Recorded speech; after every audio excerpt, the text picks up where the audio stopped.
Hi everyone, my name is William Goodall, and for my sociology midterm, I chose the topic, the need for a more humane approach to mental illness. Mental health is kind of important, and I think that it should be talked about more, especially due to the stigma surrounding it.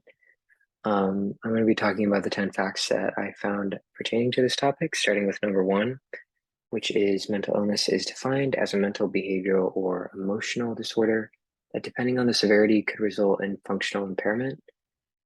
Number two, in terms of sociology, mental illness and divines coincide with one another in the way that both violate norms. Number three, according to Thomas Saz, I don't think I'm saying that right, certain behaviors associated with mental illnesses were neither mental nor an illness. These behaviors could instead be separated into two categories, according to Thomas, being physical illness or learned divines. In 2021, it was estimated that more than 1 in 5 adults have some form of mental illness, which is around 57.8 million Americans. Number five, in 2021, it was estimated that around 49.5% of all adolescents struggle with mental disorders. Moving on, number six, mental illness goes untreated in over 54.7% of adults, which is around 28 million individuals, with 28.2% of all adults unable to receive treatment.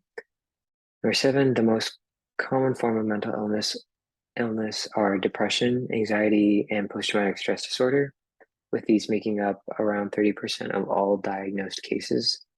Number eight is 50% of all mental illnesses start to show symptoms as early as 14 years old, but the stigma around mental health can prevent any action from being taken, which is unfortunate because sometimes catching these illnesses early can help with problems in the future.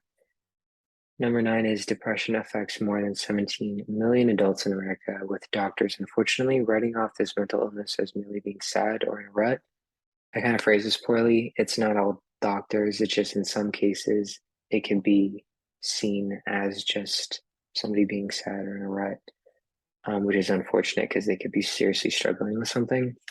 Number 10 is mental illnesses can be tied to medical ailments, which is why physical examinations should be done in order to fully understand what the best course of action is.